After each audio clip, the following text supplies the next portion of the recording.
Like, share, subscribe.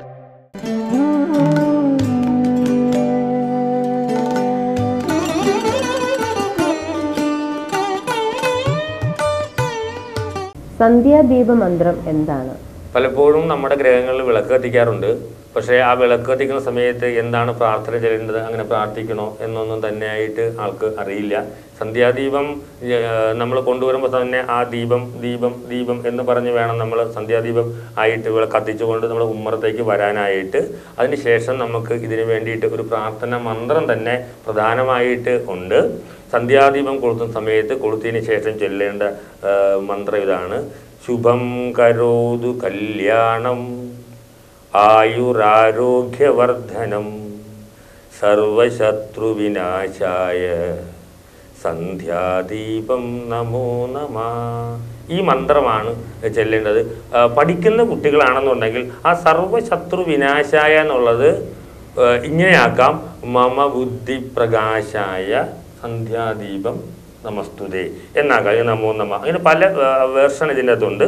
ഇങ്ങനെ ചെല്ലുന്നത്: ശുഭം കരോതു കല്യാണം ആയുരാരോഗ്യവർദ്ധനം മമ ബുദ്ധി പ്രകാശായ സന്ധ്യാദീപം നമസ്തുതേ. പഠിക്കുന്ന കുട്ടികൾ അവരുടെ ബുദ്ധിയെ പ്രകാശിപ്പിക്കാനായിട്ട് സർവശത്രു വിനാശായ, ശത്രുക്കളുള്ളവർക്ക് എല്ലാ ശത്രുക്കളെയും വിനാശം ചെയ്യണം നശിപ്പിക്കണം എന്ന് ചെല്ലാം. അതുപോലെ തന്നെ സർവ്വ ഐശ്വര്യങ്ങളും ലഭിക്കാൻ വേണ്ടിയിട്ട് അതേ രീതിയിൽ സർവ്വ ഐശ്വര്യ പ്രധാനായ എന്ന രീതിയിലും ജപിക്കാം. അത് ഏത് രീതിയിലും ജപിക്കാവുന്നതാണ്. തുളസിത്തറ എങ്ങനെയായിരിക്കണം? ഏതൊരു ഹിന്ദു ഭവനത്തിലും നിർബന്ധമായിട്ടും വേണ്ട ഒന്നാണ് തുളസി എന്ന് പറയുന്നത്. അതിനൊരു തറ കെട്ടുന്നത് മറ്റ് അശുദ്ധികളിൽ നിന്നും ഈ തുളസിയെ സംരക്ഷിക്കാൻ വേണ്ടിയിട്ട് ആണ്.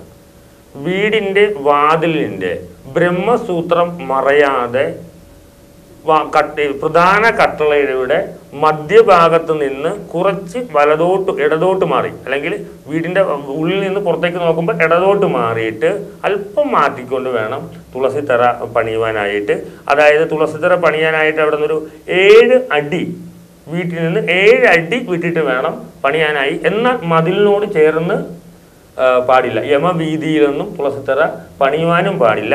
തുളസിത്തറ വീടിൻ്റെ തറയിൽ നിന്ന് താഴെയാകാനും പാടില്ല. തുളസിത്തറയായിട്ട് പണിയുന്നവർ വീടിൻ്റെ തറയോട് സമവും ഇല്ലെങ്കിൽ അല്പം ഉയർന്നതോ ആയിരിക്കണം.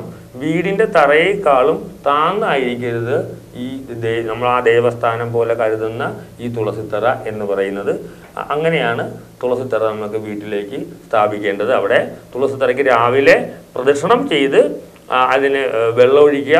വൈകുന്നേരം ഒരു ദീപം കത്തിച്ച് വയ്ക്കുന്നത് വളരെ ഉത്തമമായിരിക്കും. ആ സന്ധ്യാദീപം കൊളുത്തി കഴിഞ്ഞാൽ അവിടെ നിന്നൊരു തിരി നനച്ച് കൊണ്ടുവന്ന് തുളസിത്തറയിൽ തിരിയായിട്ട് വെച്ച് തുളസിത്തറയിലെ നമുക്ക് വന്ദിക്കുന്നത് ഏറ്റവും ശുഭമാണ്.